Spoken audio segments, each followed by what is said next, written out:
a Tiago con un fuerte aplauso, el primer speaker de hoy. Hola, ¿qué tal? Voy a treinarme portuñol novamente, perdón, para las conversaciones de portugués e inglés y portuñol también. Esta es la primera vez que hablo sobre este tema en una conferencia abierta. Hablase sobre este tema en una pequeña conferencia en Brasil, porque es un tema muy sensible, expone tanto cibercriminales quanto ciberpredadores.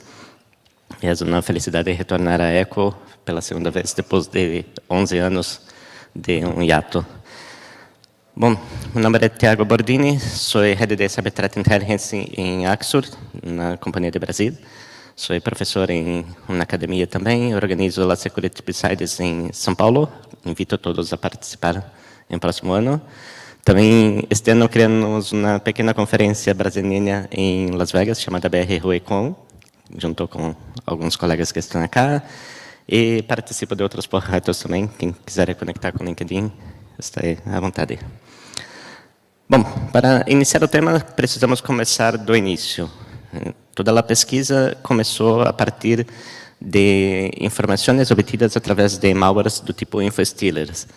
Para quem não conhece, malwares InfoStealers são uma categoria de malware que foi criada recentemente, mas não há nada de muito novo, porque já incluem características de antigos keyloggers, screenloggers, só que são focadas em coletar informações pessoais e principalmente credenciais de acessos, como logins, senhas, passwords, nome de usuários e todas as configurações de navegadores, como cookies de sessão também.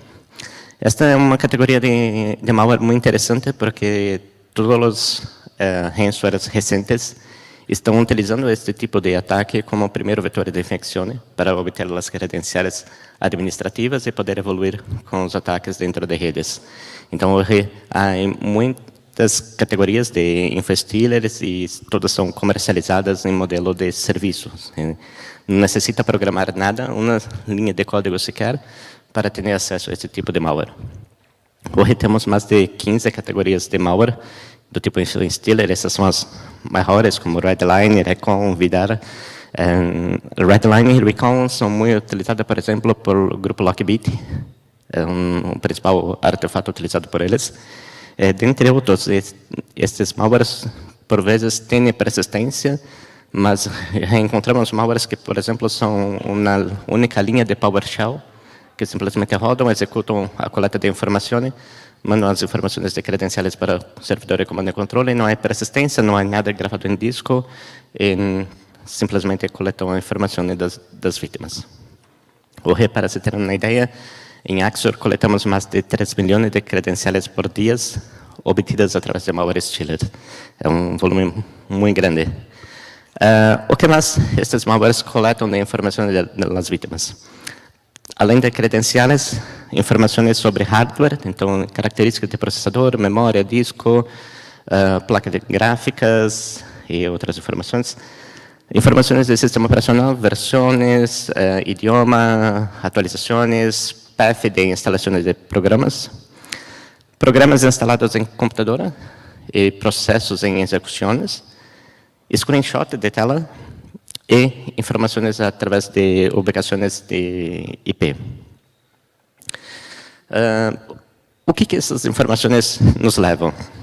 Basicamente, o processo de InfoStealer consiste em infectar a vítima, coletar as informações e enviar essas informações através de um servidor de comando e controle para o atacante ter acesso a ela.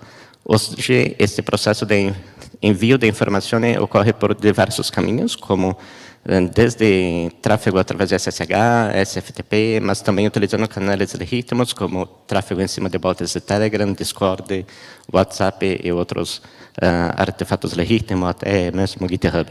Okay? Em casos de artefatos que são persistentes, caso a vítima realize uma atualização da password, da clave, esta atualização é automaticamente enviada para o servidor do atacante. Então, pensando em um processo de resposta a incidente, se tu reinicia a clave de seu usuário, e o usuário cambia a clave, e está infectado, o atacante consegue receber a nova clave. Ou seja, o processo é contínuo até que a máquina seja completamente desinfectada. que informações tem dentro desses logs? Esses logs são, por vezes, distribuídos, por vezes comercializados, e desde pacotes tendo muitas vítimas ou individuais. Quando tens acesso a um pacote com muitas vítimas, por exemplo, este é um pacote que tem 280 vítimas, tens uma estrutura de diretório com a informação de país, acá. Esta é uma informação de hardware ID, como se fosse uma identificação única da vítima, e timestamp de infecção. E dentro dessas pastas, tem todo o conteúdo extraído das vítimas, como campos de autocompletar de todos os navegadores, cookies de sessão, tokens de Discord e outros detalhes. Apesar disso aparecer o Google Chrome e Chrome nesta tela, hoje todos os estilos coletam informação de todos os navegadores. Brave, Firefox, Chrome, Edge, Internet Explorer, Safari, todas as categorias. O que mais temos dentro desses logs? Percebam que é muito organizado a estrutura, né? Muitas vezes mais organizado que a estrutura de diretório da companhia. Não é à toa que se chama crime organizado. Temos informações de domínios detectados, campos já previamente separados de autocomplete, campos de navegadores, softwares. O arquivo mais importante é password.txt. Esse é o arquivo que contém todas as credenciais, todas as claves extraídas da computadora. Screenshot, e dependendo do estilo, tem outras características. Por exemplo, esta é uma extração de Header que é possível extrair todo o perfil de Steam da vítima e todo o perfil de Telegram também. Se tem cliente de Telegram na computadora, tem como extrair esta informação. E por último, o User Information, que contém informações acerca de hardware, aplicações IP, path e outras informações do computador. Este é um exemplo de screenshot. Então, este momento para perceber duas características. Primeiro, que a vítima não está utilizando um Windows ativado e possivelmente está realizando um crack de um jogo para burlar a proteção. E eu gosto de brincar que um crack é uma grande promoção. Você instala /1 aplicativo e instala 2, o crack e um malware. Então, tem um regalo junto. Esse é um crack para um jogo chamado Death Sky. Dentro dos arquivos, temos muitas informações, como disse. Este é o arquivo de User Information, então podemos ver a versão de malware, neste caso, Redline. Tens até um canal de Telegram para suporte, caso tenha problema com a sua distribuição de Redline, pode acionar o suporte para 24/7. A aplicação IP, este é o path onde o artefato malicioso foi instalado na computadora, nome do usuário, country baseado em la geolocalização da aplicação IP, hardware ID, idioma, resolução de tela, se tem o AC, se tem elevação de processo e as configurações de keyboard e antivírus. Antivírus é muito importante ter essa informação, porque para prosseguir com outro ataque, você sabe qual antivírus existe na computadora para realizar o processo de bypass. De outro arquivo é password. Neste caso, eu mascarei a clave para não expor a vítima, mas é possível ver todos os detalhes, por exemplo, Twitch TV, qual é o usuário utilizado para logar na plataforma, a clave, Live, qual é o usuário, a clave e qual o navegador utilizado para ter acesso a isso. Nesse momento é muito importante porque muitos falam assim, eu tenho um segundo fator de autenticação. Não é como um atacante somente com um usuário e clave acessar minha conta. Não é bem assim. Se você tem usuário, clave e tem um conjunto de cookies da máquina, em muitos sites é possível realizar um processo de bypass de segundo fator de autenticação. Então, tem acesso a todas essas informações e é possível escalar o acesso para diversos outros sites. Esta é uma informação de todos os navegadores instalados na máquina, a versão é instalada também. Esta é uma informação importante para saber, por exemplo, se há a possibilidade de realizar um exploit diretamente no navegador, se tem alguma vulnerabilidade. E acá, autocomplete, os principais campos, e percebemos que tem não somente informações de claves, de endereços de e-mail, mas temos também informações acerca de ubicações da vítima. Por exemplo, este caso é o endereço, a ubicação de onde a vítima compraste um produto para entregar em sua residência, em sua casa. Tem as informações de zip code, tem informações de cartões de tarjeta de crédito e outros detalhes. Na direita, todos os softwares instalados na máquina, com as versões, também é uma informação importante para realizar um segundo vetor de ataque, explorando algum tipo de vulnerabilidade em um software instalado na computadora. Do ponto de vista temos um grande problema, porque temos um pequeno artefato que consegue coletar muitas informações da vítima. E como fica isso na percepção de risco? Quem tem acesso a essas informações e em que momento essas informações são disponibilizadas para as pessoas? Tens um processo que, em primeira fase, a única pessoa que tem acesso a esta credencial é a própria vítima e o atacante que realizou o processo de infecção. Em dado momento, essas credenciais são enviadas para o servidor de comando e controle. Durante nossas análises, não identificamos muitos casos onde os próprios atacantes desta fase utilizavam de benefícios das credenciais obtidas. Então, simplesmente o ataque consistia em coletar a informação e o negócio do atacante é comercializar essa informação e não utilizá-la para benefício próprio. No segundo processo, essa informação é oferecida em fóruns de Deep Dark Web para venda.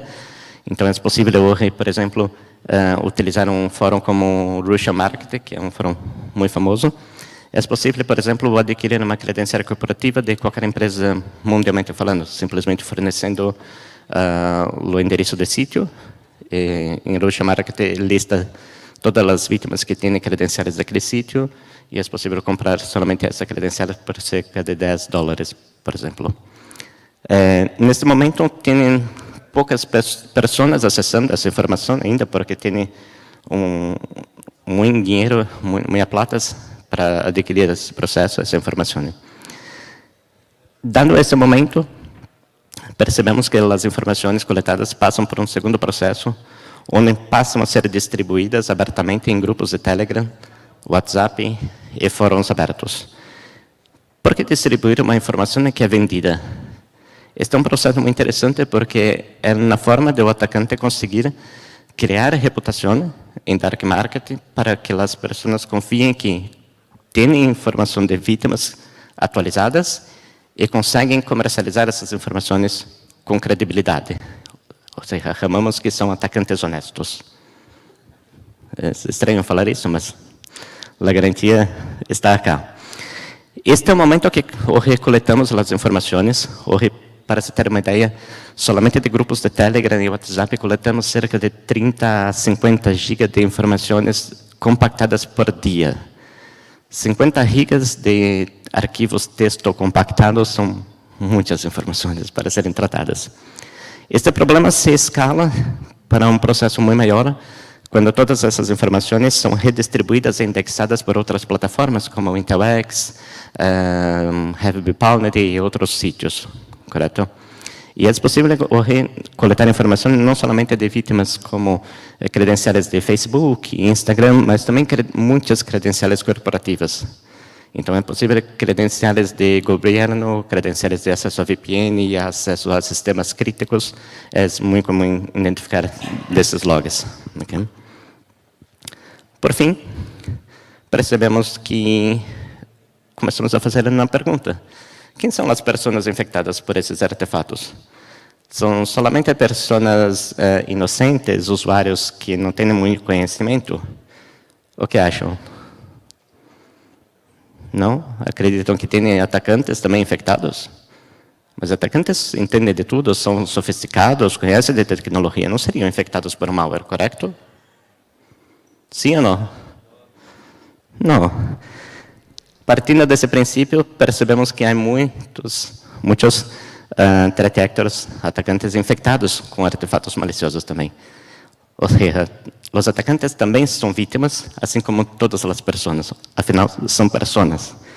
E em cima dessas informações, conseguimos trabalhar algumas características. Por exemplo, pensando em um processo de forensics, é possível, por exemplo, identificar na ubicação em IP utilizada por um atacante em determinada fecha, tem o timestamp completo, tem o fuso horário, ou seja, é muito fácil fazer essa atribuição, tem o nome do usuário, em caso de máquinas Windows, path onde esse arquivo está instalado, características de sistema operacional, e antivírus e outras características. Apesar de apresentar aqui somente informações de Windows, hoje há estilos para Linux, Mac, Android e Windows também. Correto? Não há sistema operacional que não possa ser infectado por um estilo. Mas como podemos utilizar essas informações para chegar até um atacante? Por exemplo, pensando do ponto de vista investigativo, como identificar um usuário que acessar um sítio em rede Onion, em rede Tor? Porque temos, por premissa, que está utilizando Tor Browser ou outro navegador, estar em cima de um ambiente que tem uma proteção de infraestrutura de ubicações IP para não ser identificado, mas como podemos tirar esta proteção e tirar essas informações desse usuário que acessasse um site em rede Onion para fora da Deep Web? Ou seja, quem é este usuário fora da proteção de Tor, por exemplo? Este foi um desafio que fizemos e chegamos a alguns resultados muito interessantes. O primeiro case é um marketplace de tarjetas de crédito em Brasil, chamado DBF Store, é o maior marketplace. Não é Deep Web, ou seja, é simplesmente acessado por qualquer navegador e disponível para qualquer pessoa. E filtramos em nossas bases de dados por credenciais de usuários que acessaram esse site.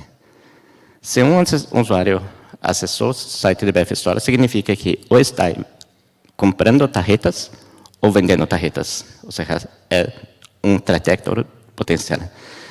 E percebemos, através desse momento, quais outros sítios esse atacante utilizasse. E percebemos diversos outros sítios, como Instagram, a rede de hotel, Droga Raia é uma rede de farmácia em Brasil, como uma rede de farmácias acá, muito famosa. Pharmacity, login de live, o próprio DBF Store, Facebook, então é possível identificar o usuário e a clave. Este é um momento muito interessante para as polícias e agentes de legislações, porque podemos ter, se eu oficializo, por exemplo, notifico o DBF Store, hey DBF Store, necessito de los dados cadastrais do usuário do threat actor. Obviamente, DBF Store não vai fornecer essa informação para a polícia, mas se notifico o Facebook, Instagram, Live, muito provavelmente essas empresas vão me fornecer os dados cadastrais deste atacante. Então, consigo ter muitas informações para avançar na investigação. É possível observar uma outra característica que falamos muito fortemente, que a premissa é não utilizar a mesma clave para mais de um sítio. Porém, percebemos que os atacantes utilizam, incorrem no mesmo problema, ou seja, a mesma clave para diversos sítios. Ou seja, pregam a palavra, mas não praticam. Continuando, estes são outros sítios. Então, Magazine Luiza é um grande retail em Brasil, é um sítio de compra.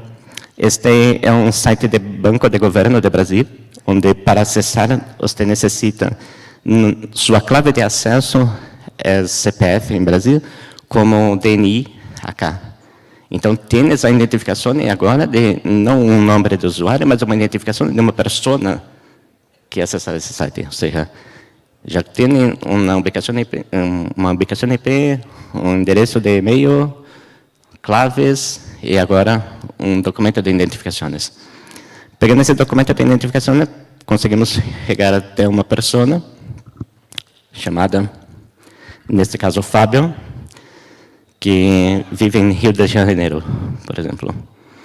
A partir dessas informações, as autoridades conseguem facilmente chegar em quem é o atacante fisicamente e consegue em um caso de penalização, cumprir as penas legais. Em segundo processo, também utilizando como case Marketplace de DBF Store, temos diversas claves de Discord, PayPal, dominios.com para um sítio brasileiro para aquisição de domínios para sítios, Steam, Instagram. Este caso de Instagram é interessante porque percebemos um número de usuário e quando avançamos em perfil, temos um perfil aberto com todas as fotos do atacante. Então, agora temos uma DNI de atacante, ubicações de e-mail, perfil de Instagram, sabemos em que região vive, estão na praia de Rio de Janeiro, tem fotos com sua chica, e é possível identificar outros detectores relacionados a seu perfil de Instagram. Avançando ainda mais, em Brasil tem um processo de transferência automática de efetivo como modo AK, onde para fazer a transferência de efetivo entre pessoas, você pode utilizar o documento de identificação, uma clave de e-mail, o telefone ou uma chave aleatória.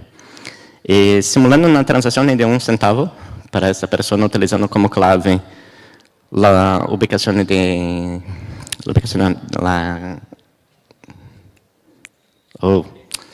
teléfono, é possível identificar o documento de identificação, acá, e instituição financeira que tem uma conta corrente. Então, temos agora uma conta corrente, uma pessoa, um número de telefone, um documento de identificações, ou temos um conjunto de informações muito ricas para trabalhar em um processo investigativo.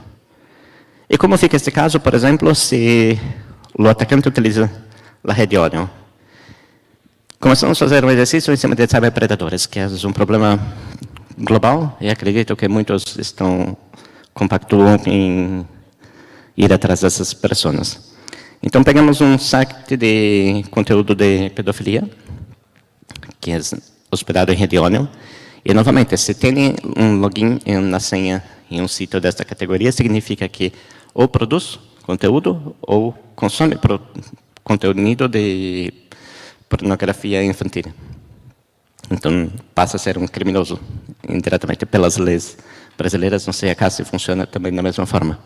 Mas em Brasil, se solamente visualiza o conteúdo, já é considerado um crime e pode ir em cana. É possível identificar também as claves de Facebook, de Live, Google, Steam, Twitter e outros sítios que têm claves relacionadas a esse caso. Ou seja, temos um usuário em rede Onion, que é um produtor ou consumidor de conteúdo de prostituição infantil. Temos usuários e senhas de grandes plataformas que podem me fornecer informações, além de ubicações IPs que posso obter através dos logs de Stealer. Analisando outras informações, outros sítios coletados desta vítima, percebemos que ele acessa um e-mail de uma determinada companhia. Ou seja, muito provavelmente é funcionário dessa companhia, trabalha nessa companhia. Então, temos, inclusive, uma empresa relacionada a esta pessoa. Identificamos outras categorias, como GitHub. Percebemos o uso de Blacktail. Blacktail é um aplicativo de fornecimento de números de teléfonos VoIP, muito utilizado para OPSEC de perfis de WhatsApp, onde necessita de um número fake para a criação de uma conta. É possível adquirir através de Blacktail a partir de $10 mês, por exemplo. Então, temos uma certeza de que possivelmente utiliza um número de telefone falso e tem uma conta em WhatsApp ou Telegram para a prática desse tipo de crime, além de outras categorias. Este caso, Melius é uma instituição financeira em Brasil, onde também para acessar você necessita informar como clave o documento de identificação. Então, temos também um documento de identificação para trabalhar nesse caso. E quando validamos, a pessoa atribuída a esse documento de identificação é uma pessoa de nome Francisco, que reside em nordeste do país, em Ceará, Maranhão ou Piauí. E trabalhamos nesse caso, mas vamos avançar um pouco mais. será que este caso poderia cair em uma engenharia social, por exemplo? E enviamos para esse usuário um link através de um e-mail, onde através desse link continha um webbug, ou seja, através do clique conseguiríamos coletar as informações de geolocalização e ubicações IP. E para nossa surpresa, o endereço IP nos trazia a referência de geolocalização em França. Porém, a ubicação de coordenada de GPS apontava para Costa de Marfim. Ou seja, onde está a pessoa? Confiam na ubicação obtida através da geolocalização de IP ou confiam em ubicação obtida através da geolocalização de GPS de smartphone? GPS, ou seja, muito provavelmente esta ubicação IP pertence a uma VPN e o atacante estava conectado através da VPN, através de um nó de saída em França, mas fisicamente estava em Costa de Marfim. E no segundo caso, como o primeiro atacante, este foi genial, porque durante o envio solicitamos a coleta de não somente a leitura de GPS do aparelho, mas também a leitura de câmera. Nos passando por uma chica que necessitava fazer uma transmissão de vídeo para uma videochamada. E o atacante forneceu a SAF. Então, temos a SAF do atacante, a ubicação de GPS, ubicações IP, endereços de e-mail, documento de identificações, ou seja, temos um conjunto de dados que para a polícia é muito importante. E com este caso, percebemos que é muito fácil, necessita somente de um pouco de dedicação, mas é possível tirar esta proteção de um atacante através de rede Tor, desde que tenha sido infectado por um stealer, por exemplo. Por fim, percebemos que as informações de stealer hoje são muito utilizadas para ataques, tanto para atacar as pessoas como as companhias. Porém, como essas informações estão disponíveis para qualquer um de vocês na internet, as polícias e agentes investigativos também podem utilizar essa informação para benefícios, ou seja, para facilitar e avançar rapidamente em investigações. Então, conseguimos avançar com bons resultados através de informações de inteligência.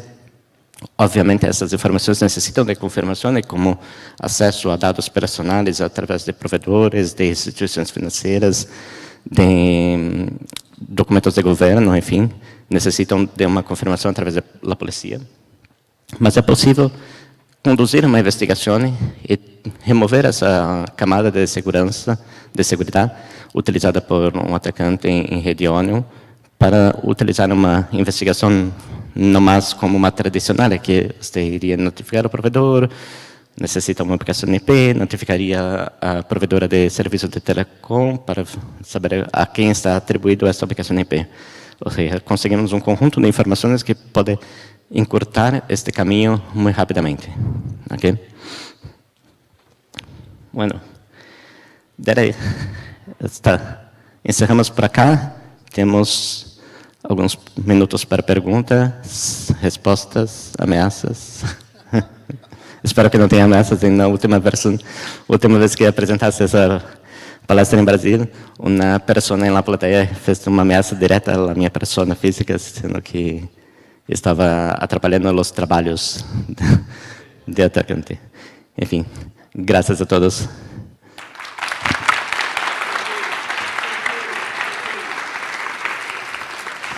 Trouxe regalos do Brasil para vocês. Sí. Sorteio ou pergunta? Uma pergunta. Pergunta.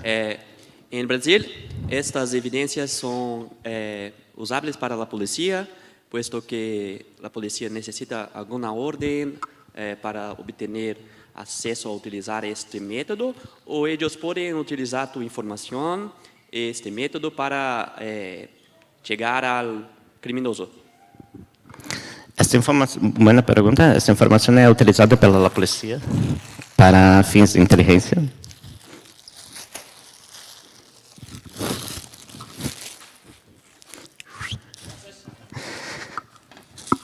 Essas informações são utilizadas pela polícia para fins de inteligência que não são informações de investigação. Informações de inteligência servem para direcionar uma investigação, para encurtar o processo e necessitam de validações. Então, facilitam muito o processo de reunir um conjunto de informações para posteriormente solicitar quebras junto às empresas de telefone, de bancos, de plataformas como Facebook e Instagram, para confirmar que a pessoa que tem essa informação é realmente a pessoa que você imagina. Okay? Estamos com um trabalho muito forte para combater a pedofilia em Brasil, junto à Polícia Federal, onde estamos compartilhando todas as informações de sítios de cyberpredadores com a polícia diretamente, de forma gratuita, como uma forma de ajudar a sociedade a combater esse tipo de ato ilícito. Okay. ¿Más perguntas? ¿Más? Con respecto a los sitios que alojan esto, ¿no? Ahí cuando están, digamos, dentro de la red Tor es bastante difícil. Cuando está dentro de la red Tor es bastante difícil, pero los que están hosteados en estos hosted providers que son abiertos, como Go y todos esos, ustedes lo suelen digamos, generar evidencia para pedir el takedown de ese sitio. Por ejemplo, yo tengo un sitio que está vendiendo tarjetas de crédito, están clonadas. Ponele que trabajo en un banco y es mi banco. Yo soy parte de un equipo de Threat Intel y hago esto. Entonces, si yo tengo suficiente evidencia, ¿ustedes utilizan esto para pedir el takedown de ese sitio? Depende. Quando falamos de sítio que estão em... Acredito que vai responder, sim, compreendo todo o espanhol. Quando falamos de sítios que estão em reunião, é muito difícil, porque tem que ter a cooperação de muitas polícias, muitas forças internacionais, e é um trabalho de investigação muito longo e muito custoso, mas é possível. Quando percebemos sítios como o DBF Store, que é um marketplace em superfície, é muito fácil conseguir esse tipo de takedown com essas informações. ¿Y con Telegram también? Sim, Telegram também. Telegram é muito difícil porque às vezes respondem a informação, às vezes não respondem. Temos um caso que acontece há 3 semanas atrás, por exemplo. Vocês conhecem Viber, um mensageiro eletrônico muito antigo? Conhecem? Não? Alguns conhecem. Antes de, mais ou menos, da época de MSN, isso aqui, mais ou menos na década de 90, e na operação de combate à pedofilia em África do Sul, identificou muitos grupos em Viber de pedófilos. E dentro desses grupos, muitos grupos brasileiros. E há 3 semanas realizaram uma operação em Brasília chamada Bad Vibes, onde prenderam cerca de 60 pessoas que estavam envolvidas nesses grupos. E, apesar de ser uma plataforma muito antiga, não forneceu nenhum tipo de informação para a polícia. Mesmo sendo a Polícia Federal de Brasil, com o apoio da Interpol, o Viber simplesmente ignorou a solicitação de quebra de sigilo de quem seriam as pessoas. Em este caso, as polícias tiveram que iniciar um processo de infiltração no grupo e levantamento de todas as pessoas infiltradas lá. Mas se tem informação de um sítio que não está em Deep Web, é possível trabalhar com o processo de takedown. Mas percebemos que, por vezes, sítios como o DBF Store não é muito efetivo, porque cambia de endereço muito facilmente.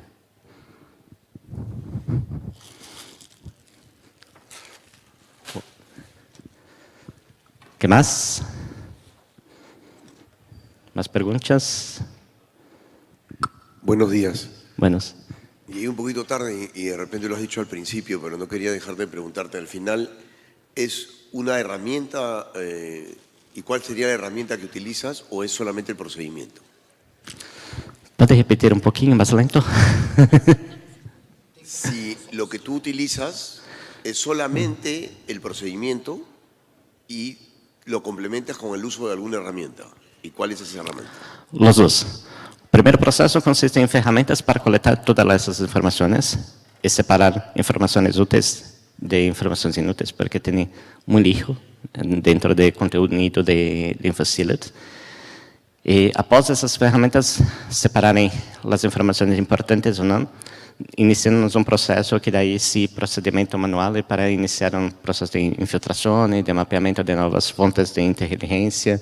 Hoje, por exemplo, em Axor utilizamos essas informações para mapeamento de credenciais corporativas de nossos clientes. Então, se temos clientes que têm credenciais corporativas extraídas de InfoStealer, essas credenciais são enviadas automaticamente para os clientes. Não há processo manual, é totalmente automatizado. Mas há casos onde o cliente, por exemplo, pede uma investigação para saber como essa credencial foi obtida, se tem mais computadoras infectadas, e se, nesse caso, inicia um processo manual de investigação. Para saber, por exemplo, se tens uma credencial corporativa obtida através de InfoStealer, a principal dúvida das companhias é qual computadora foi infectada? A computadora de uso profissional do funcionário ou a computadora personal? Porque hoje, com o trabalho remoto, pode ser qualquer dos computadores infectados. E se é computador de uso personal, a companhia não tem ação sobre forçar uma política de segurança para remover a infecção, por exemplo. Entendeu? Más o menos. La última. Esta de conferência de Las Vegas de Brasil. É um pouco grande para ti, mas acredito que pode usar de pijama para... ¿Qué más? Gracias a todos.